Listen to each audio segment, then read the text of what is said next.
Let's begin. Hello students, welcome in Nasar classes. I hope कि आप सबकी पढ़ाई बहुत अच्छी चल रही है और आप लोगों के लिए जो रिवीजन वीडियोस आ रही हैं या जो सैम्पल पेपर्स आ रहे हैं, आप सब लोग उसका बहुत अच्छे से यूटिलाइज कर रहे होंगे। आई रियली वांट कि आप लोगों के पेपर बहुत अच्छे से जाएं और आप लोग जितने भी कॉन्सेप्ट्स हैं उन सबको एकदम ढंग से क्लियर करके उसके बाद आप एग्जामिनेशन हॉल में बैठो। और उस चीज़ के लिए हम लोग क्या कर रहे हैं कि आपके लिए रिपीटेड वीडियोस आ रही हैं। हर एक चैप्टर, चाहे वो मैथ्स का हो चाहे वो साइंस का हो, हर एक चैप्टर का रिवीजन होने वाला है और आपको दोनों सब्जेक्ट के सैम्पल पेपर्स मिलने वाले हैं, वो सैम्पल पेपर्स जो सीबीएसई बोर्ड ने रिलीज़ किए हुए हैं। ठीक है, तो हम लोग आज का क्लास स्टार्ट करते हैं। और उससे पहले कि अगर आपको ये रिवीजन वीडियोस, हमारा चैनल पे जो कंटेंट आ रहा है, वो अगर ये सारी चीज़ आपको पसंद आ रही है तो आपको करना ये है कि इसको सब्सक्राइब कीजिए और जो भी आपके फ्रेंड सर्कल है या फिर जो आपके क्लासमेट्स हैं का जो ग्रुप है वहाँ पे आप इसको शेयर कीजिए और व्हाट्सएप के स्टेटस हो सकते हैं या जो भी आपके पास सोशल मीडिया हैंडल है, हम लोगों को वहाँ तक पहुँचाइए सो दैट कि हम लोग मैक्सिमम स्टूडेंट्स का बेनिफिट कर पाएँ और जो हमारा ये चैनल है ये ग्रो कर पाए। तो हम लोग आज का वीडियो स्टार्ट करते हैं और आज जो हम लोग चैप्टर ले रहे हैं वो है मेटल एंड नॉन मेटल्स। तो स्टूडेंट्स, हम लोग देखेंगे कि मेटल एंड नॉन मेटल्स होते क्या हैं। मेटल एंड नॉन मेटल,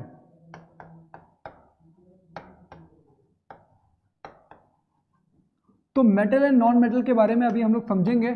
ठीक है, तो एक एक करके स्टार्ट करते हैं हम लोग। सबसे पहले हमारे पास जो है पढ़ने के लिए वो है हमारे पास फिजिकल प्रॉपर्टीज। क्या है? Physical properties. और फिजिकल प्रॉपर्टीज में आप सबसे पहले जो पढ़ोगे वो है मेटल्स की फिजिकल प्रॉपर्टीज। किसकी? मेटल की।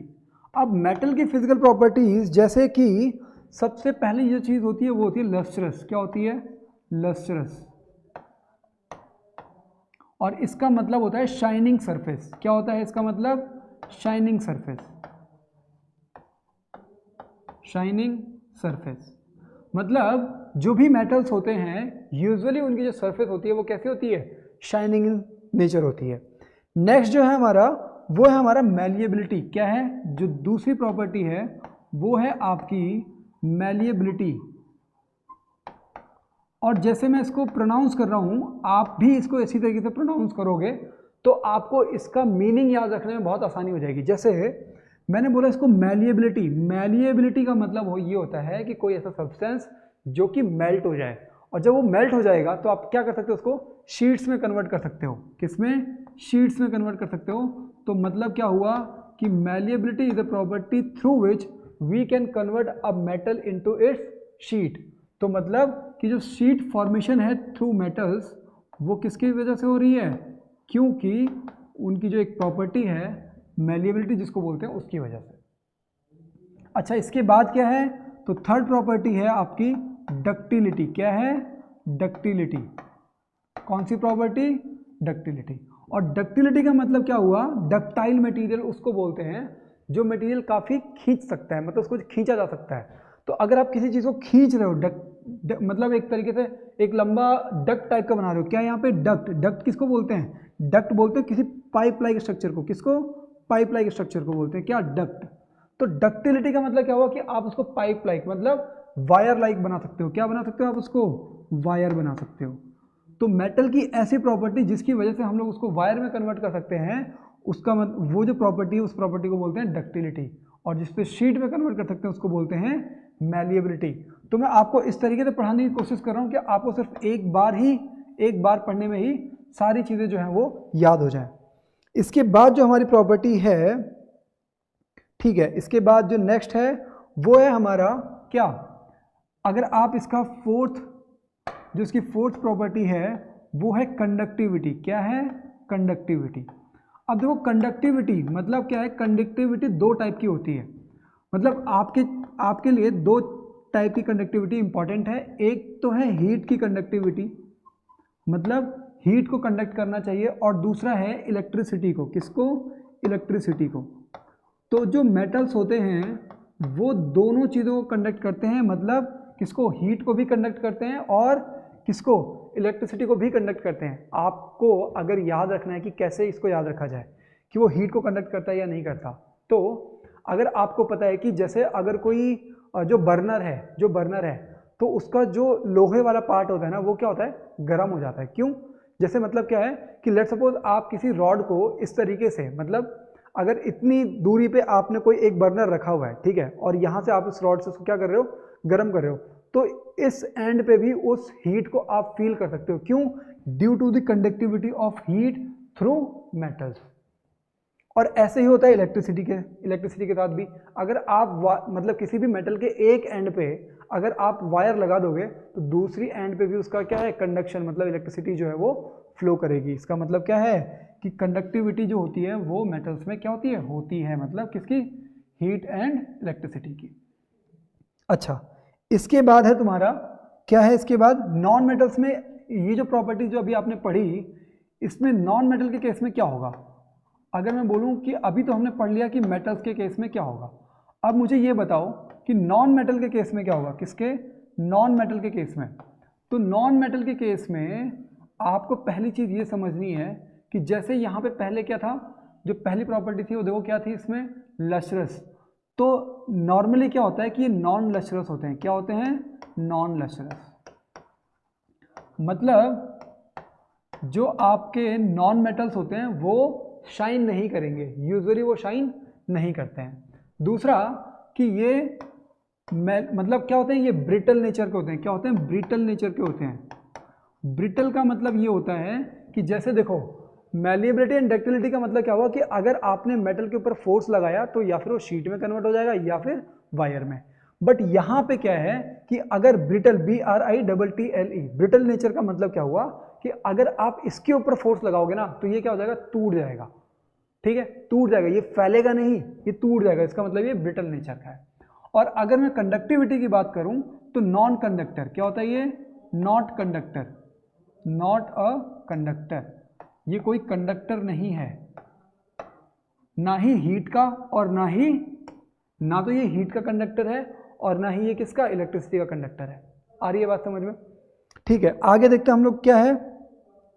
अब क्या है आपके पास इन दोनों से रिलेटेड, मतलब मेटल एंड नॉन मेटल की अगर आपने प्रॉपर्टीज पढ़ ली है तो आपके लिए बहुत इंपॉर्टेंट चीज़ है जिसको बोलते हैं एक्सेप्शंस। क्या बोलते हैं इसको? एक्सेप्शंस बोलते हैं, एक्सेप्शंस। तो पहला एक्सेप्शन याद रखना वो है आपका मरकरी। मरकरी क्या होता है? एक मेटल है। क्या है ये? ये है आपका एक मेटल। बट मेटल होने के बाद भी ये रूम टेम्परेचर पे, मतलब जनरली जो मेटल्स होते हैं वो क्या होते हैं, सॉलिड होते हैं, हार्ड होते हैं। यहाँ पे एक प्रॉपर्टी आप मेटल की ऐड भी कर सकते हो, क्या कि मेटल्स जो होते हैं वो क्या होते हैं, हार्ड होते हैं। फिजिकल प्रॉपर्टी में मेटल क्या होते हैं, हार्ड होते हैं, ठीक है ना। और यहाँ पे क्या हो रहा है, एक्सेप्शन में अगर आप देखोगे मतलब वो सॉलिड होते हैं मेटल्स। मरकरी जो होता है वो रूम टेम्परेचर पे होता, तो ये मेटल है बट रूम टेम्परेचर पे। कहाँ पे? Room temperature. रूम टेम्परेचर का मतलब क्या हुआ कि मतलब एक तरीके से आप रूम टेम्परेचर मतलब जिस रूम में आप हो उसका जो टेम्परेचर, मतलब जो नॉर्मल टेम्परेचर है उस पर भी ये क्या होता है, लिक्विड फॉर्म में हो जाता है। ठीक है, इसी वजह से मरकरी को यूज किया जाता है किसमें, आपने देखा होगा कि जो डॉक्टर यूज करता है ना, जो इंस्ट्रूमेंट यूज करता है डॉक्टर बुखार चेक करने के लिए, उसके अंदर जो मतलब थर्मामीटर के अंदर जो मेटल होता है वो कौन सा होता है, वो होता है मर्क्यूरी। आ रही है बात समझ में? इसके बाद दूसरा जो हमको याद रखना है जो एक्सेप्शन में है वो है आपका आयोडीन। क्या है? आयोडीन।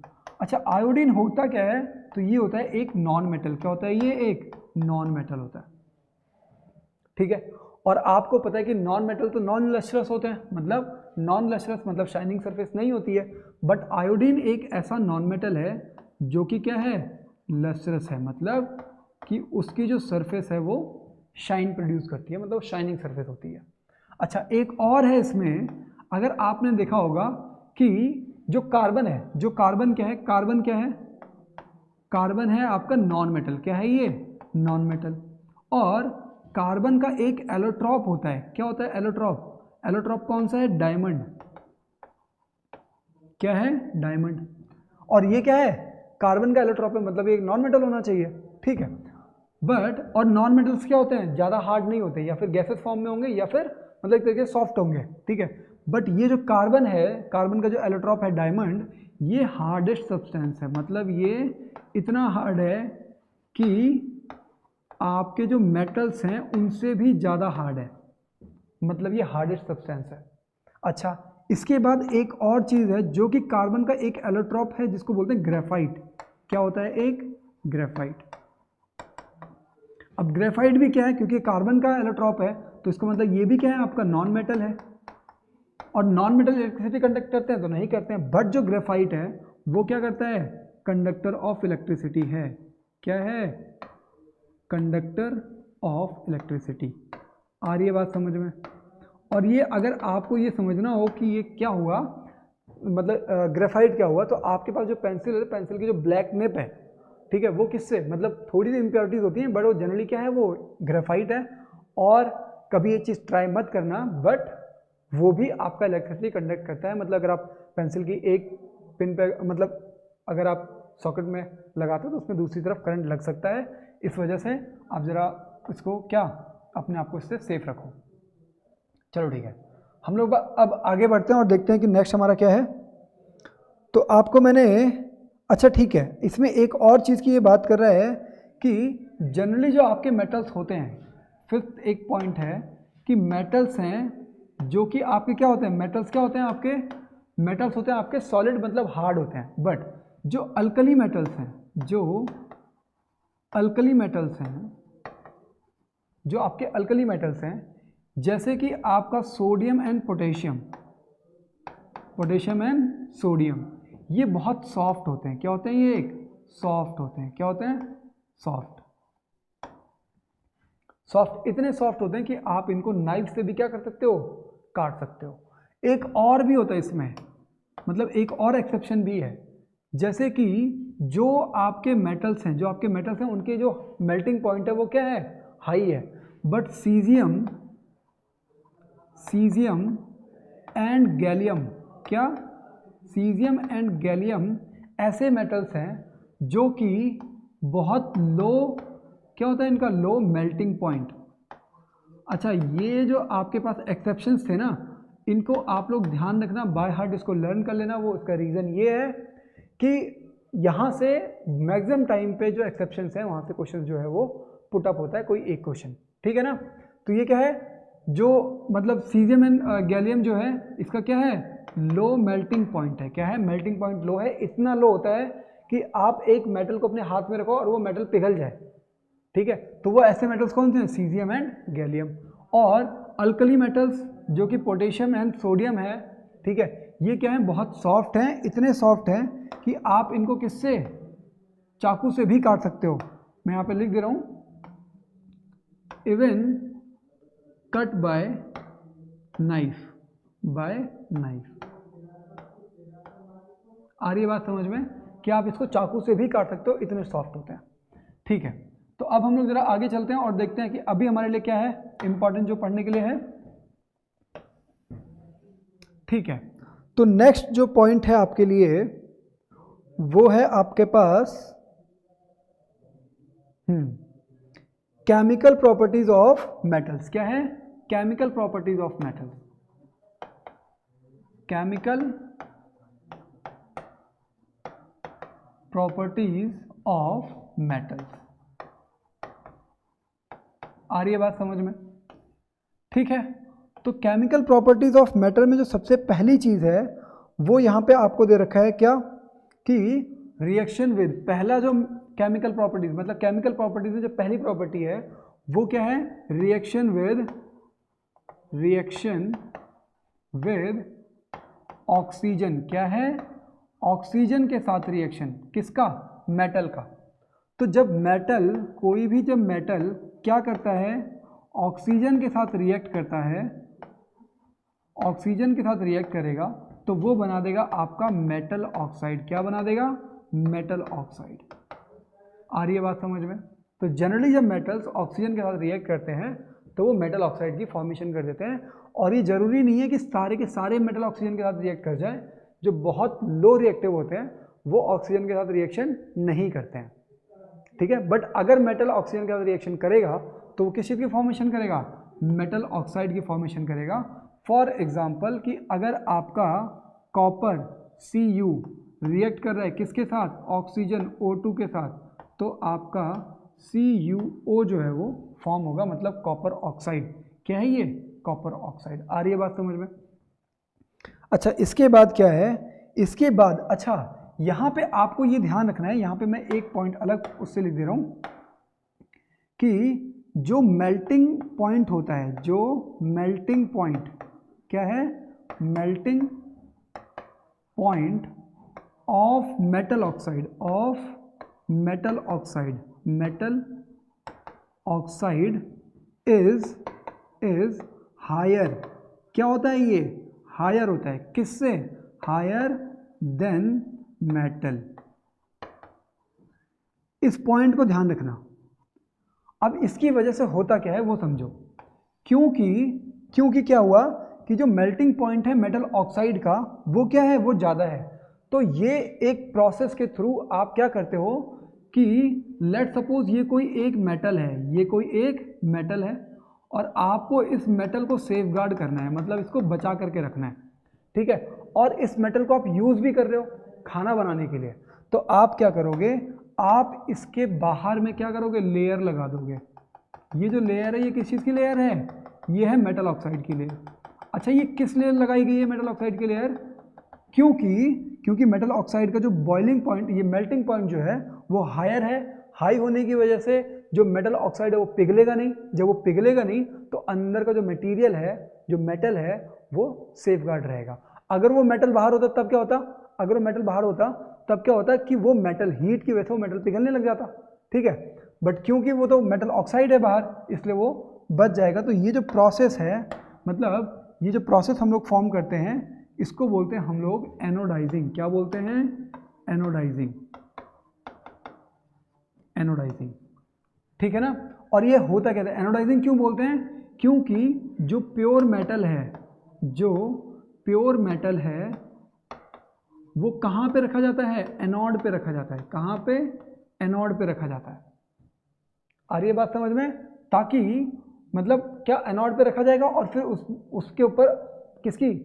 मेटल ऑक्साइड की लेयर जमेगी। कौन सी प्रोसेस में? इलेक्ट्रोलिसिस की प्रोसेस में, ठीक है। तो इस वजह से इसको क्या बोला जाता है? इसको बोला जाता है एनोडाइजिंग, ठीक है। और इसमें होता क्या है? जैसे एल्यूमिनियम जो है, जो आपके घरों में जो यूटेंसिल्स हैं, एल्यूमिनियम के जो यूटेंसिल्स हैं, ठीक है, जिसमें खाना बनाते हैं, जैसे आप लोग चावल बनाते हैं, जिसमें कुकर हो गया ना, तो कुकर कैसा होता है? एल्यूमिनियम का होता है। बट वो कुकर, उसके ऊपर क्या होता है? एल्यूमिनियम ऑक्साइड की लेयर होती है। क्या होती है? एल्यूमिनियम ऑक्साइड की, Al2O3। तो एल्यूमिनियम ऑक्साइड की क्या होती है? लेयर होती है, जो कि प्रोटेक्ट करता है। किसको प्रोटेक्ट करता है? एल्यूमिनियम को प्रोटेक्ट करता है।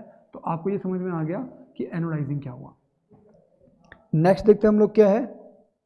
तो नेक्स्ट है आपके पास, ये है reaction of metal with water. तो मैं इसको जरा नेक्स्ट थोड़ा एक बड़े उसमें करता हूँ यहाँ पे। तो हम लोग यहाँ पे समझते हैं रिएक्शन ऑफ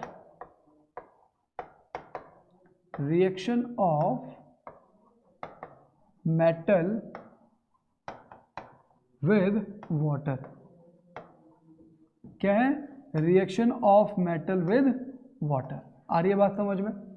तो वाटर के साथ रिएक्शन क्या होता है? तो देखो, पहली जो चीज़ है ध्यान रखना। अच्छा, सीक्वेंस में याद रखो। सीक्वेंस में कैसे याद रखोगे कि एक तो मतलब पानी के साथ बहुत जल्दी रिएक्ट कर जाएगा, मतलब किसके साथ? मतलब पानी के साथ बहुत क्विकली रिएक्ट करेंगे। फिर क्या होंगे? कुछ ऐसे होंगे जो कि पानी के साथ कम रिएक्शन करेंगे। फिर उसके बाद वाले जो होंगे वो और ज़्यादा कम करेंगे। उसके बाद वो पानी के साथ रिएक्शन करना बंद कर देंगे। तो अब नेक्स्ट वाले कैसे करेंगे? फिर वो स्टीम के साथ करेंगे, ठीक है। तो मतलब इस तरीके से आप याद रखोगे कि जैसे पहले ठंडे पानी के साथ, फिर पहले पानी के साथ बहुत तेज रिएक्शन, फिर ठंडे पानी के साथ रिएक्शन, फिर गर्म पानी के साथ रिएक्शन, फिर स्टीम के साथ रिएक्शन। तो जैसे जैसे आपके जो मेटल्स की रिएक्टिविटी जैसे जैसे डिक्रीज होगी, वैसे वैसे वो उनकी चॉइस बदल जाएगी कि वो किस वाटर के साथ रिएक्ट करेंगे, ठंडे के साथ, गर्म के साथ या स्टीम के साथ। आ रही है बात समझ में? तो स्टार्ट करते हैं। जैसे समझो कि पोटेशियम हो गया, सॉरी पोटेशियम एंड सोडियम, ये दो ऐसे मेटल्स हैं जो कि क्या होते हैं, जब ऑक्सीजन के साथ रिएक्ट करते हैं तो बहुत विगरस रिएक्शन करते हैं। क्या? बहुत विगरस रिएक्शन करते हैं, ठीक है। मतलब इतनी तेज रिएक्शन करते हैं कि यहाँ पे हो जाती है आपकी बर्निंग। क्या हो जाती है? बर्निंग हो जाती है, मतलब वहाँ पे आग लग जाती है। मतलब अगर पानी के ऊपर अगर आप सोडियम डाल दोगे ना, मेटल है, सोडियम डाल दोगे तो वहाँ पे पानी पे आग लग जाएगी तुरंत, ठीक है। वो बहुत ज़्यादा खतरनाक रिएक्शन हो गई। आ रही है बात समझ में? और इसी वजह से, क्योंकि बहुत तेज़ रिएक्शन करता है और तुरंत आग लग जाती है, इसी की वजह से इन दोनों मेटल्स को, किसको? पोटेशियम को और सोडियम को कैप्ट किया जाता है, मतलब रखा जाता है किसमें? केरोसिन में। किस में रखा जाता है? कैप्ट किया जाता है इसको केरोसिन में। केरोसिन ऑयल मतलब मिट्टी का तेल। आ रही है बात समझ में? इसके बाद क्या है? तो इसके बाद है आपका कैल्शियम, ठीक है। इसके बाद है आपका कैल्शियम। क्या है? सेकंड नंबर पे है आपका कैल्शियम के साथ। तो ये जो कैल्शियम है ये कोल्ड वाटर के साथ रिएक्ट कर मतलब जो कोल्ड वाटर के साथ कर सकता है ना, वो वार्म वाटर के साथ कर जाएगा, स्टीम के साथ कर जाएगा, ठीक है। तो ऐसा ये तो बहुत ही तेज रिएक्ट करेगा, ठंडे पानी के साथ भी बहुत तेज रिएक्शन करेगा। जो कैल्शियम है वो कोल्ड वाटर के साथ रिएक्शन कर जाएगा, ठीक है। बट अच्छा, यहाँ पे एक और चीज़ ध्यान रखो कि ये जो प्रोसेस है, क्योंकि यहाँ पे मैंने क्या बताया, आग लग जाएगी, बर्निंग हो जाएगी, मतलब बहुत विगरस रिएक्शन है। तो मतलब ये जो रिएक्शन है ना, ये कैसी रिएक्शन है? जिस रिएक्शन से हीट बाहर निकल रही होती है उसको क्या बोलते हैं? हम लोग बोलते हैं उसको एक्सोथर्मिक रिएक्शन। क्या बोलते हैं? Exothermic reaction. तो ये कैसी रिएक्शन हो गई? एक्सोथर्मिक रिएक्शन हो गई। आ रही है बात समझ में? तो अगर क्वेश्चन पेपर में ये आ जाए कि जब मेटल वाटर के साथ रिएक्ट करता है तो वो रिएक्शन कैसी होती है, तो वो एक्सोथर्मिक रिएक्शंस होती हैं, ठीक है। दूसरी चीज़ कि जो कैल्शियम है, Ca इज फॉर कैल्शियम, तो कैल्शियम जो है वो कोल्ड वाटर के साथ रिएक्ट करता है, बट जो हीट होती है, मतलब यहाँ पे भी आपकी हीट निकलेगी बट वो आग नहीं लगाएगी, ठीक है। रिएक्शन तो होगी, ठीक है। यहाँ पे होता क्या है? अच्छा, जब ये वाटर के साथ रिएक्ट करेगा तो किसकी फॉर्मेशन हो रही है? मेटल ऑक्साइड की फॉर्मेशन हो रही है। तो यहाँ पे भी मेटल ऑक्साइड की फॉर्मेशन होगी, बहुत तेज़ी से होगी।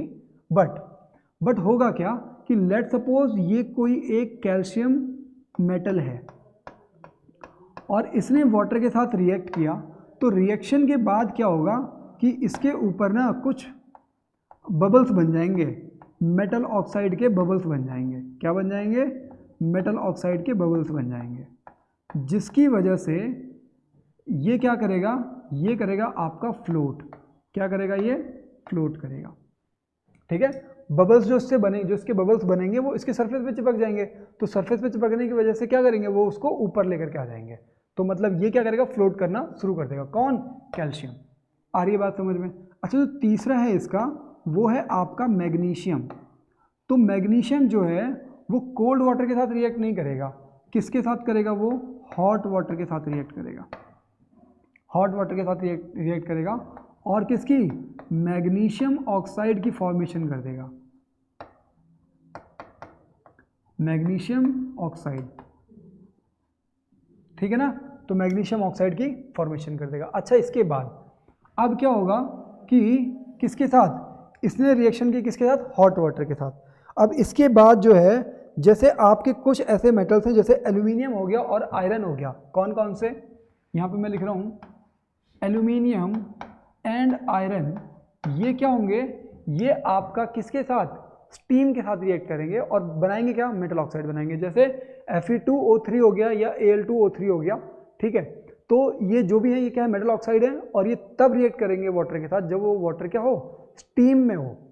मतलब हॉट वाटर के साथ भी नहीं करेंगे, कोल्ड वाटर के साथ भी नहीं करेंगे, किसके साथ करेंगे? वो स्टीम के साथ रिएक्शन करेंगे। यहाँ पे मैं लिख दे रहा हूँ, स्टीम के साथ रिएक्शन करेंगे। और स्टीम क्या होती है? वाटर की, मतलब जो वेपर फॉर्म होता है तो वो होता है, ठीक है। यहाँ पे ये समझ में आ गया। अच्छा, इसके बाद कुछ ऐसे भी मेटल्स हैं जो किसी भी केस में वाटर के साथ रिएक्शन नहीं करेंगे, जैसे लेड हो गया या आपका सिल्वर हो गया या आपका गोल्ड हो गया। तो ये ऐसे मेटल्स हैं जो कि मतलब Pb then Ag and Au, तो don't react with water, don't react, या फिर कांट रिएक्ट विद वाटर लिख दो आप, रिएक्ट विद वाटर। आ रही है बात समझ में? ठीक है। तो अभी आपको ये ध्यान रहेगा, कांट रिएक्ट विद वाटर। तो यहां से जो क्वेश्चंस पूछे जाते हैं वो चीज़ देखो जरा।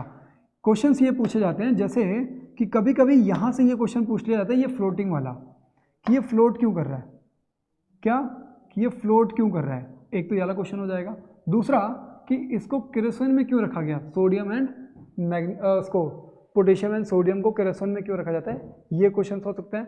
फ्लोट क्यों करता है कैल्शियम, ये क्वेश्चन हो सकता है। और ये सारी चीज़ें मैंने आपको बता दी हैं। अच्छा, कौन कौन से ऐसे मेटल्स हैं जो कि रिएक्ट नहीं करेंगे, कौन से ऐसे मेटल जो कि स्टीम के साथ करेंगे, तो इस तरह की चीज़ें सारी मैंने आपको क्लियर कर दी हैं। तो ये टॉपिक जो है ये काफ़ी इंपॉर्टेंट टॉपिक है और आप लोग इसको, इसके जो नोट्स हैं वो इस तरीके से प्रिपेयर कर लोगे। हम लोग अब चलते हैं थोड़ा आगे और नेक्स्ट देखते हैं कि आप लोगों के समझने के लिए और क्या है। ठीक है, तो एनोडाइजिंग मैंने आपको बता दिया है, रिएक्शन विद वाटर हो गया। और नेक्स्ट है हमारा, अच्छा यहाँ पे एक चीज़ ये बोल रहा है कि what happens when as metal react with acid. तो आपको जब मैंने एसिड बेसिस एंड सॉल्ट्स पढ़ाया था, क्या है यहाँ पे मैं लिख देता हूँ ज़रा कि मेटल का रिएक्शन हो रहा है, metal reaction with what, acid. तो आपको पता है कि एसिड या फिर बेस का रिएक्शन जब किसके साथ हो, मेटल के साथ हो, तो वहाँ पे फॉर्मेशन ऑफ क्या होती है, फॉर्मेशन ऑफ हाइड्रोजन गैस। आ रही है बात समझ में, फॉर्मेशन ऑफ हाइड्रोजन गैस कब, जब मेटल रिएक्ट करता है किसी एसिड के साथ, ठीक है। और सॉल्ट की भी फॉर्मेशन होती है, किसकी, सॉल्ट की फॉर्मेशन होगी, formation of hydrogen gas and salt लिख दे रहा हूँ मैं, and salt of that metal, ठीक है। तो ये याद रखना।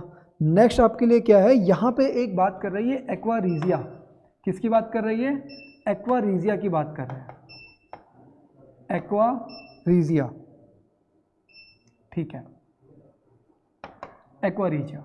अब ये एक्वारीजिया क्या होता है, तो ये सॉल्यूशन है या फिर आप इसको बोल सकते हो मिक्सचर है। इसको हिंदी में बोला जाता है अम्लराज, क्या बोला जाता है इसको, अम्लराज, अम्लराज, ठीक है। अम्लराज का मतलब क्या हुआ, द किंग ऑफ एसिड्स, ठीक है। अब उसका ऐसा नाम पड़ा क्यों, क्योंकि ये जो एक्वारीजिया है ना, ये जो है आपने अभी क्या देखा, अभी अभी हमने ये देखा कि जैसे सिल्वर हो गया या गोल्ड हो गया, ये ऐसी चीज़ें हैं जो कि वाटर के साथ रिएक्ट नहीं करती है, मतलब बहुत ज़्यादा नॉन रिएक्टिव है, ऐसे मेटल्स हैं जो कि नॉन रिएक्टिव है, ठीक है। बट एक्वारीजिया क्या करता है कि ये गोल्ड को भी पिघला देता है, क्या करता है, ये गोल्ड को भी क्या करता है, पिघला देता है, मतलब उसकी सरफेस को इरोड करना शुरू कर देता है। तो एक्वारीजिया होता क्या है, ये जो एक्वारीजिया है ना, इस एक्वारीजिया में होता क्या है, इसमें दो चीज़ें मिली हुई होती हैं, एक होता है HCl और एक होता है तुम्हारा HNO3, HNO3। HCl जो है ये तुम्हारा हाइड्रोक्लोरिक एसिड हो गया, HNO3 हो गया तुम्हारा नाइट्रिक एसिड, और इनको मिलाया जाता है तुम्हारा 3:1 में। और ये इसको एक्वारीजिया या फिर अम्लराज क्यों बोलते हैं, क्योंकि ये जो तुम्हारा मेटल है गोल्ड, इसको भी पिघला देता है। कुछ लोग पुराने ज़माने में कुछ लोग क्या करते थे कि वो घरों घरों में जा करके गोल्ड साफ़ करने का काम करते थे, ठीक है। और गोल्ड साफ़ करने के नाम पे वो गोल्ड की क्या कर लेते थे, ठगी कर लेते थे, क्योंकि गोल्ड तो पिघला करके उसको इकट्ठा कर लेते थे, फिर अपने लेबोरेटरीज में ले जा करके वहाँ से गोल्ड को फिर निकाल करके सेलिंग करना स्टार्ट कर देते थे, ठीक है। ठीक है, हमारा नेक्स्ट जो टॉपिक है वो देखते हैं हम लोग, क्या है, how do metal react with. और ये जो चीज़ें हैं ना आपके पास, ये जो एक्वारीजिया हो गया, ऐसे ही एनोडाइजिंग हो गया, ये जनरली आपके कोर्स से बाहर की चीज़ें हैं, बट क्योंकि बहुत छोटा टॉपिक है आपको पता होना चाहिए, इसलिए मैं रिवीजन में वो सब चीज़ें आपको बताते हुए चल रहा हूँ, ठीक है। How do metal react with solution of other metal salt. तो आप ऐसे लिख सकते हो कि reaction of metal with other metal salt,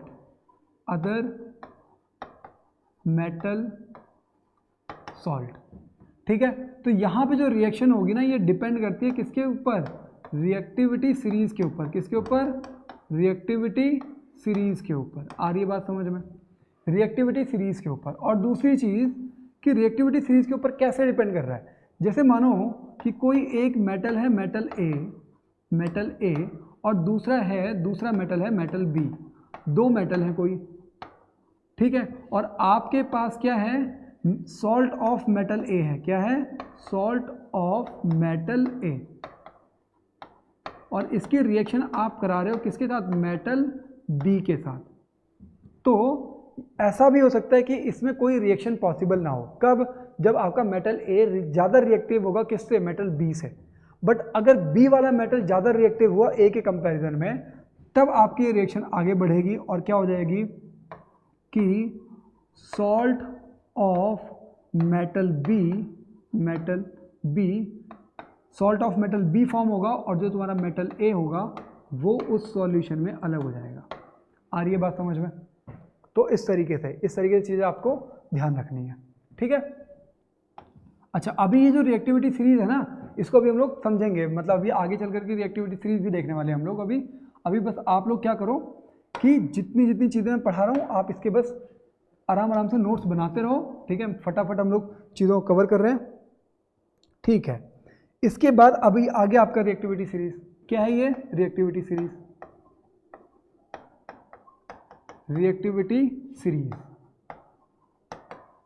ठीक है। अच्छा, रिएक्टिविटी सीरीज में आपका है क्या, तो देखो आपको कुछ मेटल्स हैं जो कि सीक्वेंस बता रहा हूँ क्या, कि इस तरीके से याद रखना है आपको। Potassium, sodium, then magnesium, then aluminium, then zinc, then iron, then Pb हो गया तुम्हारा lead, then copper Cu, and then आपका हो गया इसके बीच में लेड के बाद आपका हो गया हाइड्रोजन, ठीक है। फिर Cu एंड देन Hg मतलब हो गया तुम्हारा mercury, and then Ag, then Au। आपको याद कैसे रखना है वो देखो, मतलब YouTube पे अगर आप सर्च भी करोगे ना क्या what are the methods of memorising reactivity series, ठीक है, तो उसमें कई सारे ऐसे मेथड्स हैं। जैसे कि यहाँ पे एक जो मेथड जो मुझे लग रहा है कि शायद आप लोगों को ध्यान में रहेगा, क्या है, कैटरीना से के आ गया, कैटरीना ने मांगी ऑल्टो जेन फरारी। आपको पता है कि ऑल्टो और जेन और फरारी क्या है, गाड़ियों के नाम है। तो कैटरीना ने मांगी ऑल्टो जेन फरारी, फिर भी क्यों मिली मतलब Hg का मतलब क्या हो, मरकरी, तो फिर भी क्यों मिली सिल्वर प्लेटेड ऑडी। तो Au किसके लिए होता है, गोल्ड के लिए। तो आप इस तरीके से आप लोग ध्यान रखोगे, ठीक है। मतलब अगर आपको याद करने का तरीका चाहिए तो वो भी एक तरीका जो है वो काफ़ी अच्छा है। बट ये ध्यान रखना कि रिएक्टिविटी सीरीज है। रिएक्टिविटी सीरीज मतलब कि ये होता है तुम्हारा मोस्ट रिएक्टिव। क्या होता है, ये जो टॉप पे है वो है मोस्ट रिएक्टिव।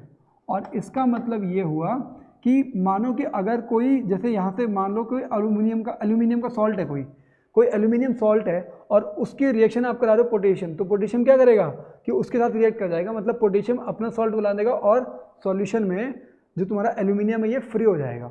और इसके ऊपर बेस्ड आते हैं क्वेश्चन। ये जो पूरा का ये जो क्वेश्चन है ना, क्या salt of metal A plus metal B, ये वाला जो रिएक्शन जो पॉसिबल है वो आप यहाँ से देख करके, अगर आपको ये सीरीज याद है तो आप इस रिएक्शन को, मतलब ये जो रिएक्शन है इसको आप आराम से सॉल्व कर सकते हो।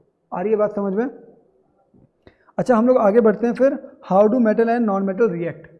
अब ये बोल रहा है कि अच्छा रिएक्टिविटी सीरीज ध्यान रखना, ये बहुत ज़्यादा इंपॉर्टेंट है। तो मैं इसको स्टार मार्क कर देता हूँ क्योंकि इसके ऊपर बेस्ड क्वेश्चंस आते हैं और क्वेश्चंस यहाँ से पुटअप होते हैं, ठीक है ना।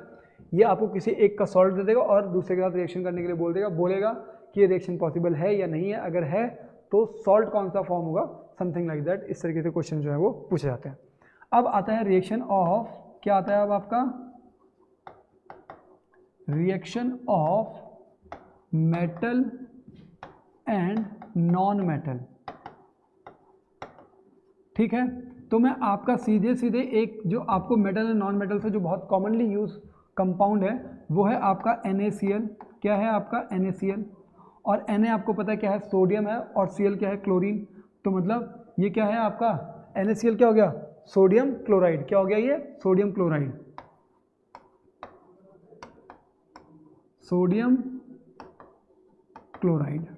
अब देखो क्या है कि अगर आपको सोडियम का एटॉमिक नंबर याद होगा तो वो होता है 11। तो इसका मतलब क्या हुआ कि इसके आउटर मोस्ट ऑर्बिट में किसके, सोडियम के आउटर मोस्ट ऑर्बिट में कितना होता है, 1 होता है, 1 इलेक्ट्रॉन होता है। और क्लोरीन के किसके साथ आपको रिएक्शन करानी है, क्लोरीन के आउटर मोस्ट ऑर्बिट में कितने होते हैं, तो वो होते हैं आपके पास 7। कितने होते हैं, 7 होते हैं। तो देखो 1 2 3 4 5 6 7, तो 7 आ गए। और सोडियम में कितने हैं? 1 है।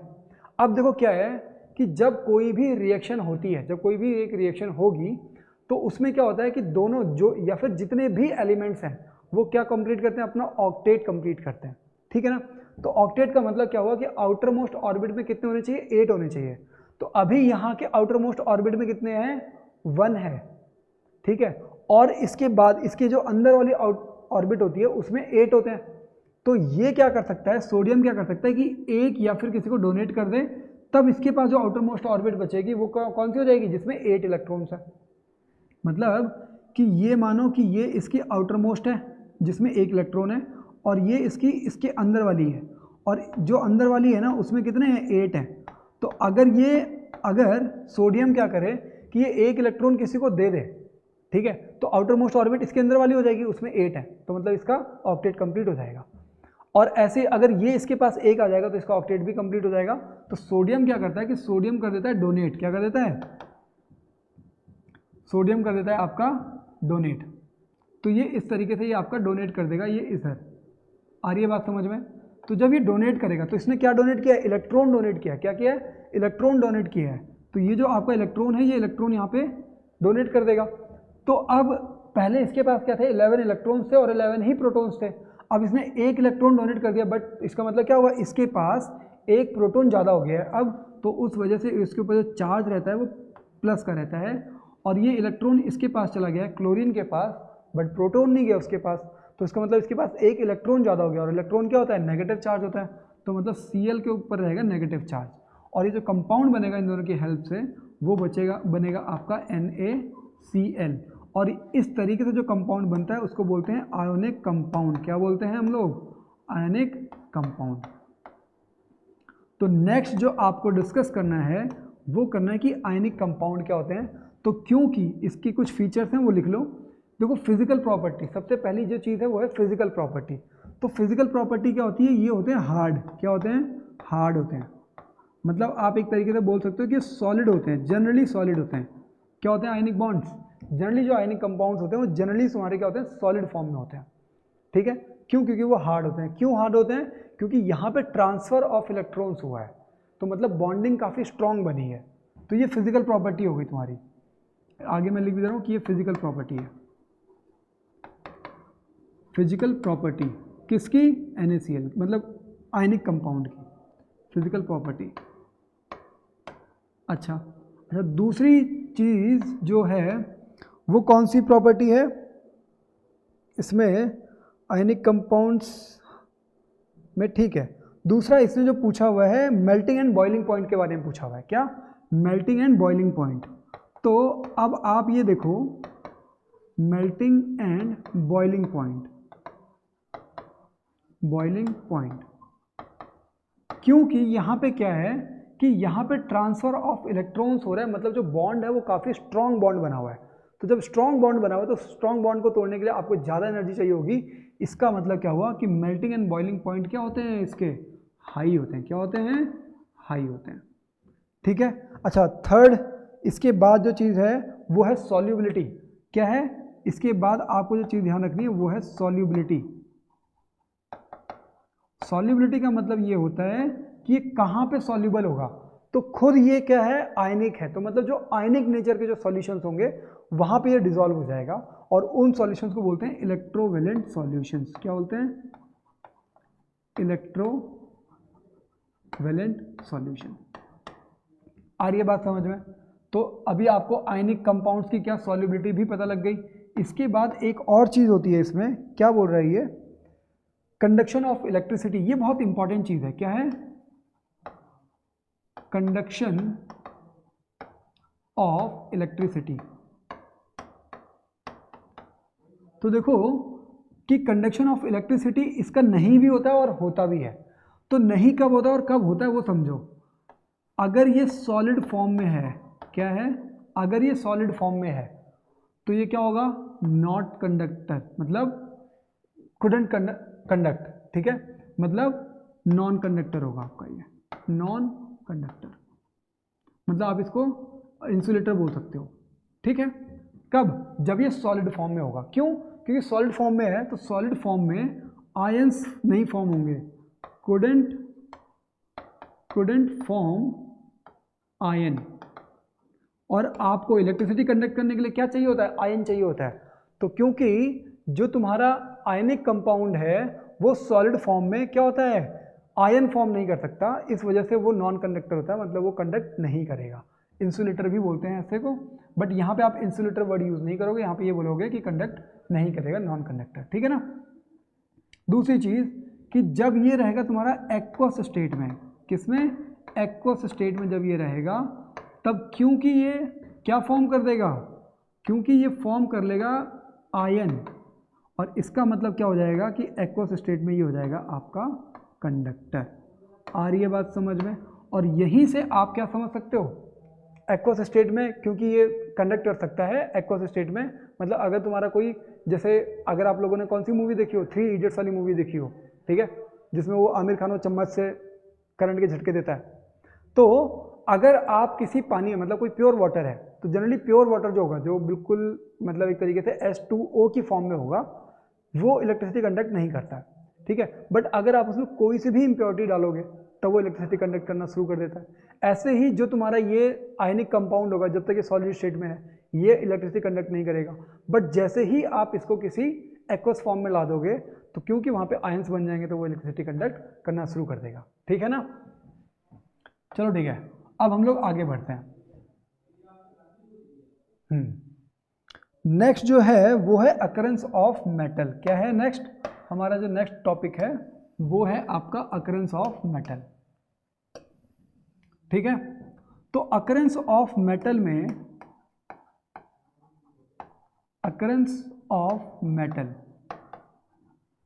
अकरेंस का मतलब ये हुआ, आप सबको पता है कि हमारे पास जितने भी मेटल्स और ये सब जो चीज़ें हैं ना, ये जनरली कहाँ से एक्सट्रैक्ट होती हैं? ज़मीन से।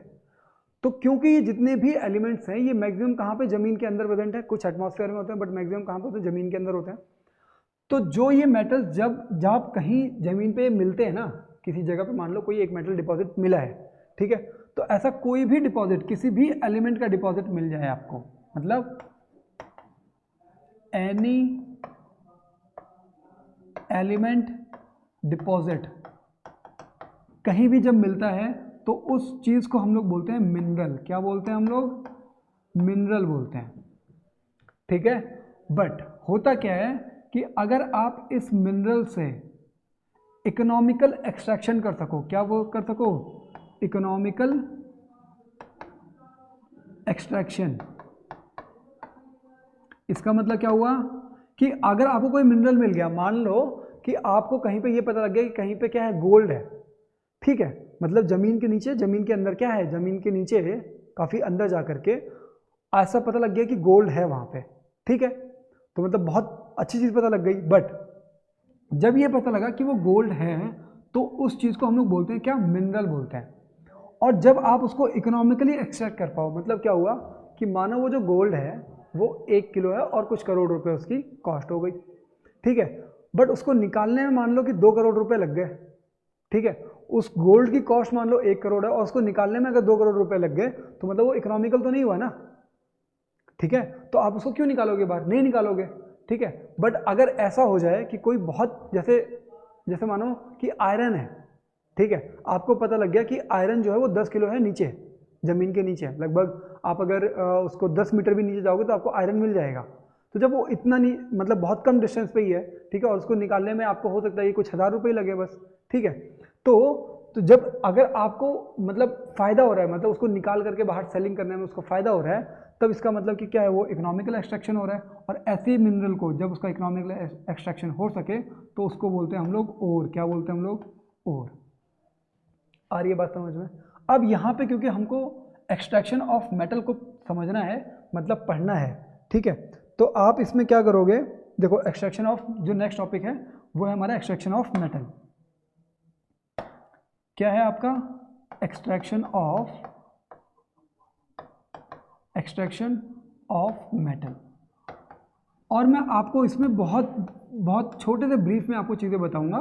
देखो, आपको ये पता लग गया कि आपके पास एक रिएक्टिविटी सीरीज़ है। क्या है? Reactivity series. रिएक्टिविटी सीरीज में आप ये देख सकते हो कि कौन सा मेटल बहुत ज़्यादा रिएक्टिव है और कौन सा मेटल बहुत कम रिएक्टिव है। तो उस रिएक्टिविटी सीरीज के अकॉर्डिंग आप ये बोल सकते हो कि मेटल्स ऑफ हाई रिएक्टिविटी, आ रही है बात समझ में, कि मेटल्स ऑफ हाई रिएक्टिविटी। दूसरा क्या है जो सेकंड वाला है, वो कौन सा हो सकता है, metals of moderate reactivity, metal of moderate reactivity, आ रही है बात समझ में। और फिर नेक्स्ट क्या हो सकता है, तो नेक्स्ट आपका हो सकता है metals of low reactivity, metals of low reactivity, ठीक है ना। तो अब देखो क्या है कि जब आपके पास हाईली रिएक्टिव मेटल्स होते हैं तो आप इसको करते हो क्या, इलेक्ट्रोलाइसिस करते हो। क्या करते हो, इलेक्ट्रोलाइसिस करते हो। क्या करते हो, इलेक्ट्रोलाइसिस। या फिर आप इसको बोल सकते हो इलेक्ट्रोलाइटिक रिफाइनिंग। क्या बोल सकते हो आप इसको, इलेक्ट्रोलाइटिक रिफाइनिंग। या फिर मैं इसको, ठीक है, इलेक्ट्रोलाइसिस ही ठीक है, हम लोग इसको इलेक्ट्रोलाइसिस ही बोलते हैं। ठीक है, अभी मैं इस प्रोसेस को समझाऊंगा कि इसमें होता क्या है। ठीक है, उसके बाद आपको जो है वो प्योर मेटल जो है वो मिलता है। अभी हम लोग इसको समझेंगे। ठीक है, फिर जो दूसरा है मॉडरेट रिएक्टिविटी, इसमें दो तरीके से मिल सकता है। एक हो सकता है कि आपको ये कार्बोनेट की फॉर्म में मिले, किसकी, कार्बोनेट की फॉर्म में मिले, कार्बोनेट। और या फिर हो सकता है कि ये सल्फाइड की फॉर्म में मिले, किसकी, सल्फाइड की फॉर्म में। दो अलग अलग फॉर्म से मिल सकता है। तो दो अलग अलग फॉर्म से जब मिलेगा, तो जैसे कार्बोनेट के साथ अगर मिला हुआ है, तो आपको अगर कार्बोनेट मिला हुआ है, कोई मेटल कार्बोनेट है, ठीक है, मतलब अभी हम लोग क्या देख रहे हैं, एक्सट्रैक्शन ऑफ मेटल देख रहे हैं, तो मेटल अलग अलग तरीके से हो सकते हैं। तो जो मेटल कार्बोनेट है, ये क्या है, मेटल कार्बोनेट, यहाँ पे मैं M लिख दे रहा हूँ। जब इसका आप लोग रिएक्शन कराओगे तो आप एक प्रोसेस करवाते हो जिसको बोलते हैं कैल्सिनेशन। क्या बोलते हैं, कैल्सिनेशन। और मैं इसको कर रहा हूँ अंडरलाइन क्योंकि ये इंपॉर्टेंट है। तो कैल्सिनेशन में क्या होता है, ये होता है आपका अब्सेंस ऑफ ऑक्सीजन। क्या होता है ये, अब्सेंस ऑफ ऑक्सीजन। ठीक है, और उसमें क्या करते हैं हम लोग, इसको हीट करते हैं, ठीक है ना। और इसमें हमको मिलता क्या फिर ये, तो ये मिलता है हमको मेटल ऑक्साइड मिलता है। क्या मिलता है हमको, मेटल ऑक्साइड। और इसके बाद फिर इसका इलेक्ट्रोलाइटिक रिफाइनिंग होगा और फिर आपको वहाँ पे प्योर मेटल जो है वो मिल जाएगा। आ रही है बात समझ में। अब क्या है देखो, अब क्या है कि अगर जब तुम्हारा सल्फाइड, जब वो सल्फाइड में होगा, मतलब जब आपके पास क्या मिला, मेटल सल्फाइड मिला, तब इसके साथ क्या करोगे आप, यहाँ पे आप करते हो कैल्सिनेशन की प्रोसेस और यहाँ पे करोगे आप रोस्टिंग। ये आपकी सोशल मीडिया वाली रोस्टिंग नहीं है। रोस्टिंग का मतलब होता है भुनना। ठीक है, आप भून रहे हो उसको, क्या क्या कर रहे हो, रोस्टिंग का मतलब हुआ आप उसको हीट कर रहे हो। तो ये किस में, ये होता है तुम्हारा प्रेजेंस ऑफ, किस में होता है ये, ध्यान रखोगे, ये होता है प्रेजेंस ऑफ ऑक्सीजन। किस में, प्रेजेंस ऑफ ऑक्सीजन में होता है ये। ठीक है, अच्छा, जब आप, जैसे आप रोस्टेड चिकन हो गया या फिर रोस्टेड कोई भी आलू होगी, ठीक है, आलू हो गया या फिर कोई भी चीज़, जब आप उसको रोस्ट करते हो ना, तो आप ओपन एयर में करते हो। और ओपन एयर में का मतलब क्या हुआ कि वहाँ पे प्रेजेंस किसकी है, ऑक्सीजन की है। तो आप ध्यान ये रखोगे कि ये रोस्टिंग किस में होती है, सल्फाइड में होती है। और रोस्टिंग का मतलब प्रेजेंस ऑफ ऑक्सीजन, इसका मतलब जो कैल्शियम है, कैल्सिनेशन है, वो क्या हो जाएगा तुम्हारा, कैल्सिनेशन, नॉट कैल्शियम। तो कैल्सिनेशन क्या हो गया, एब्सेंस ऑफ ऑक्सीजन हो जाएगा। आ रही है बात समझ में। इसके बाद आपको मिलता क्या है, तो इसके बाद आपको सेम यही मिलता है, क्या, मेटल ऑक्साइड मिलता है, फिर आपको प्योर मेटल मिलता है। और ये सेम चीज़ आपकी यहाँ पे भी होती है कि जो तुम्हारा मेटल ऑफ लो रिएक्टिविटी होते हैं, तो ये जनरली आपको सल्फाइड की फॉर्म में मिलते हैं। और आप इसका क्या करते हो, फिर आप इसको करते हो रोस्टिंग। तो रोस्टिंग के बाद क्या मिलता है, तो आपको मिलता है मेटल ऑक्साइड। और उसके बाद आप इसको क्या मिलता है, आपको मिलता है प्योर मेटल। आ रही है बात समझ में। तो इस तरीके से आप इन चीज़ों को याद रखोगे। नेक्स्ट हम लोग देखते हैं कि नेक्स्ट हमारा क्या है। तो नेक्स्ट है हमारा, ठीक है, और ये हो गया है, ठीक है, नेक्स्ट है हमारे पास एनरिचमेंट ऑफ ओर। ठीक है, इसमें कई सारी चीज़ें मैंने आपको बता दी हैं। इसके बाद हम लोग सीधे चलते हैं इलेक्ट्रोलाइटिक रिफाइनिंग। ठीक है, इलेक्ट्रोलाइटिक रिफाइनिंग जो कि आपका नेक्स्ट टॉपिक है। इसके बीच में जो भी है वो सब इन्हीं के बारे में बता रखा है कि कहाँ से कौन सा मेटल ऑक्साइड हो सकता है, फिर आप उसको कैसे रिड्यूस करोगे, किसके साथ रिएक्शन कराओगे। ठीक है, जैसे कि अगर आपका ये कैल्सिनेशन है मान लो, ठीक है, कैल्सिनेशन में क्या करोगे आप, कर रहे हो उसको हीट कर रहे हो किसकी एब्सेंस में, ऑक्सीजन की एब्सेंस में, तो वो मेटल ऑक्साइड में कन्वर्ट हो जाएगा। अब जब वो मेटल ऑक्साइड में कन्वर्ट हो गया तो उसका फिर लास्ट में क्या होना है, इलेक्ट्रोलाइटिक रिफाइनिंग ही होना है। तो हम लोग देखते हैं कि इलेक्ट्रोलाइटिक रिफाइनिंग क्या हुआ। अच्छा, मेटल ऑक्साइड फॉर्म होने के बाद, जैसे मेटल ऑक्साइड हुआ, यहाँ तक अगर आपको प्योर फॉर्म में करना है तो आप जनरली इस मेटल ऑक्साइड की रिएक्शन करा दोगे, हो सकता है कभी कार्बन के साथ करा दो। ठीक है, तो वो जो कार्बन है वो कार्बन डाइऑक्साइड बना देगा और मेटल को प्योर फॉर्म में ला देगा। ठीक है, ऐसे ही यहाँ पे भी इस तरीके से चीज़ें यहाँ पे भी होंगी। लेकिन लास्ट में जो आपको ये प्योर मेटल मिल रहा है, ये भी आपका बिल्कुल प्योरेस्ट फॉर्म में क्या है, नहीं है। तो आपको क्या करना पड़ेगा, तो वहाँ पे आपकी जो प्रोसेस होती है उसको बोलते हैं हम लोग इलेक्ट्रोलाइटिक रिफाइनिंग। क्या बोलते हैं हम लोग, इलेक्ट्रोलाइटिक रिफाइनिंग। ठीक है, तो अच्छा, इलेक्ट्रोलाइटिक रिफाइनिंग को जरा अच्छे से हम लोग समझते हैं। और मैं यहाँ पे एक थोड़ा बड़ा सा आपके पास बीकर जैसा बना देता हूँ, क्योंकि शायद ये आपकी इस चैप्टर का नहीं, लास्ट टॉपिक तो नहीं, इसके बाद एक कोरोजन जो चैप्टर है वो, कोरोजन जो टॉपिक है वो है। तो देखो यहाँ पे आपने क्या किया कि एक आपने जो आपका इम्प्योर मेटल है वो लगा दिया आपने। क्या लगा दिया आपने, इम्प्योर मेटल। क्या है ये, इम्प्योर मेटल। आ रही है बात समझ में? ठीक है, और यहाँ पे आपने एक पतली सी रॉड लगाई। ठीक है, और ये जो पतली सी रॉड है ना, ये है आपका प्योर मेटल। क्या है ये है आपका प्योर मेटल, प्योर मेटल। ठीक है, अब क्या होगा, आप इसको कनेक्ट कर दो किसके साथ, आप इसको कनेक्ट कर दो बैटरी के साथ, ये। ठीक है, और ये हो गया आपका पॉजिटिव टर्मिनल और ये हो गया नेगेटिव टर्मिनल। ठीक है, तो जो नेगेटिव टर्मिनल है इसको बोलते हैं कैथोड। क्या बोलते हैं इसको, कैथोड। क्या बोलते हैं, कैथोड। और जो पॉजिटिव टर्मिनल है इसको बोलते हैं हम लोग एनोड। क्या बोलते हैं, एनोड। आ रही है बात समझ में, इतना समझ में आ गया। अब क्या है कि यहाँ पे होता है तुम्हारा इलेक्ट्रोलाइटिक सॉल्यूशन। क्या होता है ये, इलेक्ट्रोलाइटिक सॉल्यूशन। एक तरीके से जो मेटल आपने रखा हुआ है उस मेटल का ही सॉल्यूशन है ये। मैं यहाँ पे अभी लिख देता हूँ मेटल सॉल्यूशन। ठीक है ना,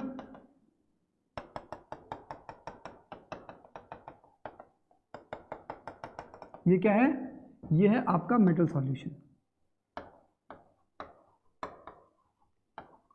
ठीक है,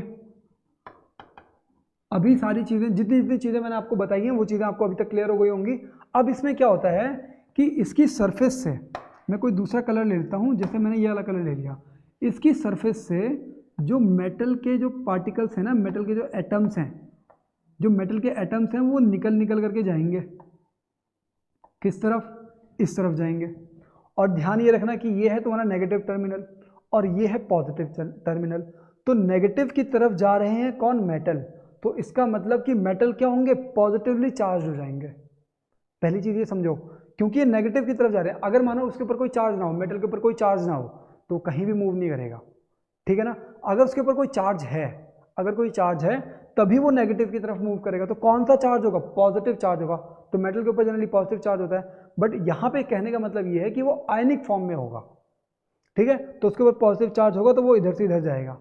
इसका मतलब कि जब वो यहाँ से हट रहा है तो क्या कर रहा है, वो अपने एक इलेक्ट्रॉन को यहाँ पे, या फिर एक या फिर दो या फिर जितने भी, वो इलेक्ट्रॉन्स को यहाँ पे लीव कर दे रहा है, छोड़ दे रहा है, और खुद प्योर फॉर्म में यहाँ से निकल जा रहा है। और यहाँ पे आ करके ये क्या बना देगा, यहाँ पे एक मेटल की लेयर बना देगा। क्या बना देगा, एक मेटल की लेयर बना देगा। और ये जो मेटल की लेयर बन रही है, ये कैसी मेटल की लेयर बन रही है, तो ये प्योर फॉर्म ऑफ मेटल है। क्या है ये, pure form of metal, pure form of metal. आ रही है बात समझ में? और जैसे जैसे ये इधर निकल करके आता रहेगा वैसे वैसे कुछ इम्प्योरिटीज़ यहाँ पे इकट्ठी होती रहेंगी, ठीक है ना। यहाँ पे क्या है, इम्प्योरिटीज़ कुछ इकट्ठी होती रहेंगी, और ये जो इम्प्योरिटीज़ यहाँ पे इकट्ठी हो रही है इसको बोलते हैं हम लोग, क्योंकि ये एनोड के नीचे में है तो उसको बोलते हैं हम लोग एनोड मड। क्या बोलते हैं हम लोग? Anode mud. मड क्यों? क्योंकि आपको पता है कि ये बिल्कुल मतलब अनवांटेड सब्सटेंस है, ठीक है। तो अनवांटेड सब्सटेंस है तो मतलब मड के जैसा है, तो इसको हम लोग बोलते हैं एनोड मड। समझ में आ रही है बात? अच्छा, यहाँ से एक और चीज़ ध्यान रखना कि ओर के अंदर जो इम्प्योरिटीज़ होती हैं, कहाँ पे, मैं यहाँ पे कहीं पर लिख दे रहा हूँ, इधर ही लिख देता हूँ कि ओर के अंदर जो इम्प्योरिटीज़ होती हैं, इम्प्योरिटीज़ जो होती हैं उसको हम लोग क्या बोलते हैं? उसको बोलते हैं गैंग, ठीक है ना। GAUNGE, ठीक है ना। तो ये जो गैंग है ये क्या है? ये इम्प्योरिटीज़ है, और जनरली हमारा जो मकसद होता है एक्सट्रैक्शन ऑफ मेटल या फिर purest form of metal obtain करने के लिए, वो ये होता है कि आप इस जो ये गैंग है या फिर जो इम्प्योरिटीज़ है इनको बाहर निकालो। आ रही है बात समझ में? ठीक है, अब आगे बढ़ते हैं हम लोग। इसके बाद जो है हमारा टॉपिक वो है हमारा कोरोजन। क्या है? कोरोजन। और ये आपके इस चैप्टर का क्या है? लास्ट टॉपिक है। क्या है? कोरोजन। अच्छा, आप लोगों को अगर ये लग रहा है, क्योंकि मेरा मकसद ये है कि मैं आप लोगों को सिर्फ और सिर्फ कंटेंट दूं, ठीक है, चीज़ों को बताऊं, और जो मेरी लॉन्ग वीडियोस हैं जो चैप्टर के ऊपर बात कर रही हैं, आप अगर वहाँ पे जाकर के पढ़ोगे तो आपको बिल्कुल डिटेल चीज़ें मिलेंगी, काफ़ी ज़्यादा एग्जांपल्स के साथ मिलेंगी, ठीक है, और काफ़ी मतलब चीज़ों को याद रखने के तरीके हो गए, मेमोराइजिंग का तरीका हो गया, वो सब चीज़ें वहाँ मिलेंगी। क्योंकि ये रिवीजन वीडियो है तो मैं इसको बिल्कुल शॉर्ट से शॉर्ट फॉर्म में करना चाह रहा हूँ, ठीक है, और इसी वजह से मैं जो बिल्कुल ज़रूरी चीज़ें हैं वो चीज़ें आपको बता दे रहा हूँ। आपका रिवीजन भी हो जाएगा, पूरा चैप्टर भी कवर हो जाएगा, और आप लोग अच्छे मार्क्स भी लेकर के आ सकते हो, ठीक है। तो अगर आपको मेरा ये एफर्ट, हमारी ये मतलब आपको जो भी ये कंटेंट मिल रहा है, अगर आपको ये पसंद आ रहा है तो आपको करना सिर्फ ये है कि अपने दोस्तों के साथ या फिर जो आपके सोशल मीडिया हैंडल्स हैं वहाँ पे जाकर इसको शेयर करो, सो दैट ये जो नाथ सर क्लासेस जो एक प्लेटफॉर्म है ये थोड़ा ग्रो कर सके, ठीक है ना। ठीक है, तो हमारा जो लास्ट टॉपिक है उसको जो हम लोग देखते हैं कि क्या है, कोरोजन। कोरोजन में होता क्या है, जनरली यहाँ पे हम लोग बात कर रहे हैं किसकी? आयरन की बात कर रहे हैं। किसकी बात कर रहे हैं? आयरन की बात कर रहे हैं, ठीक है ना। तो ये जो आयरन है, आयरन क्या होता है किसकी प्रेजेंस में? मॉइस्चर की प्रेजेंस में। किसकी? मॉइस्चर की प्रेजेंस में। अच्छा, मॉइस्चर में क्या क्या चीज़ें होती हैं? तो यहाँ पे होता है आपका, एक तो होता है H2O और दूसरा होता है ऑक्सीजन। आ रही है बात समझ में? मतलब कि आयरन के कोरोजन के लिए किन दो चीज़ों की जरूरत होती है? तो होती है वाटर एंड ऑक्सीजन। इसका मतलब ये हुआ कि अगर आप किसी आयरन रॉड को सिर्फ पानी के अंदर रख रहे हो जहाँ पे ऑक्सीजन की अवेलेबिलिटी नहीं है तो भी उसके ऊपर जंग नहीं लगेगा, और अगर आप आयरन रॉड को ओपन एयर में रख रहे हो जहाँ पे बिल्कुल भी मॉइस्चर नहीं है, बिल्कुल भी H2O की पार्टिकल्स प्रेजेंट नहीं है, तो भी उसके ऊपर रस्टिंग नहीं होगी। रस्टिंग कब होगी? जब उस वहाँ पे आपके एयर में क्या हो? मॉइस्चर हो, मतलब H2O हो, मतलब H2O जो है वो वहाँ पे प्रेजेंट होना चाहिए, तब जाकर के आयरन की जो है वो रस्टिंग जो है वो स्टार्ट होती है, ठीक है। इसके बाद क्या है कि प्रिवेंशन ऑफ कोरोजन के मेथड्स क्या हैं? किसके? प्रिवेंशन ऑफ कोरोजन के मेथड्स क्या क्या हैं? तो देखो, प्रिवेंशन ऑफ कोरोजन, तो देखो अगर आपने जो बहुत रैंडम मेथड्स होते हैं जैसे ऑयलिंग हो गया, ठीक है, जैसे पेंटिंग हो गया, ठीक है, ये सब चीज़ें तो है ही, मतलब ये तो हैं, लेकिन जो आपको ध्यान रखना है वो कौन सा है? तो वो आपकी बुक में जैसे इन्होंने दे रखा है, क्या दे रखा है? एक गैल्वेनाइजेशन दे रखा है। क्या दे रखा है? गैल्वेनाइजेशन। एक तो दे रखा है आपका गैल्वेनाइजेशन, और जो दूसरा दे रखा है, दूसरा इसमें क्या है? जैसे आपका एनोड था, ठीक है, तो मतलब एनोडाइजिंग जो था वो एक तरीके से गैल्वेनाइजेशन की प्रोसेस हो गई, और जो दूसरी प्रोसेस है जो कि आपको ध्यान रखनी है वो आपकी बहुत ज़्यादा इंपॉर्टेंट है, उसको बोलते हैं अलॉइंग, मतलब अलॉय बनाना। क्या बनाना? अलॉय बनाना। बहुत बार इसके ऊपर क्वेश्चंस भी हैं जो पुटअप हो रखे हैं। इस चीज़ को जरा हम लोग समझ लेते हैं। जैसे गैल्वेनाइजेशन क्या हुआ? तो गैल्वेनाइजेशन बहुत सिंपल है कि लेट सपोज ये कोई एक बीकर है, आपने यहाँ पे एक मेटल रखा, ठीक है, आपको इस मेटल को करना है सेफ, ठीक है। और आप क्या करो, इसको एक मतलब जिसको बोलते हैं इलेक्ट्रोलिसिस, जो आपने अभी प्रोसेस मैंने आपको बताई थी, उसमें क्या है कि एक कोई दूसरा मेटल यहाँ पे रखो, किस पे, एनोड पे दूसरा कोई मेटल रखो, ठीक है, जो कि कम रिएक्टिव है, जिसका ऑक्सीजन के साथ रिएक्शन बहुत कम होगा, ठीक है। तो आप क्या करोगे कि इसको फिर इलेक्ट्रिसिटी मतलब उससे जोड़ दोगे, किससे, बैटरी से जोड़ दोगे। तो बैटरी से जब आप इसको जोड़ दोगे तो यहाँ से कुछ इसके ऊपर जो मेटल पार्टिकल्स हैं वो ट्रांसफ़र होंगे और यहाँ पे एक लेयर बना देंगे दूसरे मेटल की। और ये जो दूसरे मेटल की जो लेयर बन रही है ना, ये बहुत कम रिएक्टिव है, तो इसकी वजह से ये जो अंदर वाला मेटल है वो सेफ हो जाएगा। आ रही है बात समझ में, ठीक है। तो ये जो प्रोसेस है, ये प्रोसेस है तुम्हारी गैल्वेनाइजेशन की process. Galvanization is a process in which we form different metal layer on a metal to which we want to secure या फिर जिसको भी हम लोग सिक्योर करना चाह रहे हैं, हम लोग दूसरे मेटल के इसके ऊपर एक लेयर जो है वो फॉर्म करा देंगे, ठीक है ना। इसके बाद देखते हैं कि अलॉइंग क्या है। अलॉइंग मतलब अलॉय बनाना, क्या, अलॉय बनाना। तो अलॉय का मतलब क्या हुआ, जैसे कि आपने देखा होगा स्टेनलेस स्टील देखा होगा, स्टेनलेस स्टील, और आपको पता है कि स्टेनलेस स्टील जो है वो क्या है, स्टेनलेस स्टील जो है इसके ऊपर कोरोजन होता है, तो कोरोजन नहीं होता इसके ऊपर, कोरोजन पॉसिबल ही नहीं है इसके ऊपर जो स्टेनलेस स्टील होता है। बट स्टेनलेस स्टील में होता क्या है, तो स्टेनलेस स्टील में होता तो आयरन ही है, मतलब Fe होता है, ठीक है। बट इसके साथ साथ और भी चीज़ें होती हैं, जैसे कि इसमें कार्बन भी होता है, इसमें निकल भी होता है, ठीक है ना। तो ये सब चीज़ें हैं मिल करके क्या बनाती हैं, आपका जो स्टेनलेस स्टील है एटसेट्रा, ठीक है। तो कार्बन इसमें बहुत कम अमाउंट में कार्बन होता है, जैसे 0.05% जो है कार्बन रहेगा, और इसके साथ रहेगा आपका निकल रहेगा, ठीक है, आयरन के साथ, तब जाकर किसी फॉर्मेशन होगी, और इसके साथ टिन भी रहता है, ठीक है। तो ये आपकी किसकी, स्टेनलेस स्टील की फॉर्मेशन हो जाती है। ऐसे ही जब आप किसकी फॉर्मेशन करोगे, जब आप फॉर्मेशन कराओगे किसकी, ब्रास की, ठीक है। तो ब्रास में क्या होता है आपका, ब्रास में होता है आपका कॉपर, क्या होता है, कॉपर होता है, ठीक है। ब्रास में हो गया कॉपर। और ऐसे ही आप एक और चीज होगा जिसको बोलते हैं अमलगम, और ये अमलगम में क्या होता है, तो इसमें होता है मरकरी। तो मरकरी के साथ अगर आपने किसी चीज़ को मिला करके बना रखा है तो उसको बोलते हैं अमलगम। फिर हो गया ब्रास, और ऐसे ही होता है तुम्हारा ब्रॉन्ज, क्या होता है, ब्रॉन्ज, वो भी क्या है, तो वो भी आपका क्या है, वो भी आपका अलॉय है, किसका, कॉपर का और टिन का, कॉपर प्लस टिन अगर आप मिलाओगे तो आपका क्या बनता है, ब्रॉन्ज बनता है, ठीक है ना। तो इस तरीके से आप चीज़ों को ध्यान रखोगे। ब्रास जो है वो भी कॉपर का अलॉय है, और अमलगम क्या होता है, तो अमलगम होता है मरकरी का, किसका, जो तुम्हारा मरकरी है उसका जो अलॉय बनता है उसको बोलते हैं हम लोग अमलगम। तो ये चीज़ें ध्यान रखना जरा, ठीक है। और दूसरी चीज़ ये भी ध्यान रखो कि जो अलॉय फॉर्म होते हैं उसकी जो प्रॉपर्टीज़ होती है वो मेटल के कंपैरिजन में डिफरेंट होती है। जैसे उसकी जो मतलब जो उसकी कंडक्टिविटी होगी वो थोड़ी स्लो हो जाएगी, और वो काफ़ी क्या हो जाएगा, वो थोड़ा और हार्ड हो जाएगा, ठीक है। तो ये चीज़ें आप ध्यान रखोगे कि अलॉय की जो प्रॉपर्टीज़ होती हैं वो थोड़ी चेंज होती हैं, और रिक्वायर्ड या फिर जो भी हमारी प्रॉपर्टीज़ हैं उसी के लिए हम लोग क्या करते हैं, अलॉय की फॉर्मेशन करते हैं। तो ये था आपका पूरा चैप्टर। आप लोग एक बार अगर इसका रिवीजन करना चाहो दोबारा कि हमने किन किन चीज़ों के ऊपर पढ़ा है अभी, तो हम लोग चलते हैं एकदम टॉप पे, और आप लोग यहाँ से देख सकते हो कि इन चीज़ों को अभी हमने पढ़ा है, ठीक है। यहाँ से एक छोटा सा हम लोग रिकैप कर लेते हैं, और फिर हम लोग जो आज का जो क्लास है उसको हम लोग बंद करेंगे। कहाँ से स्टार्ट है ये, यहाँ से, मेटल एंड नॉन मेटल्स।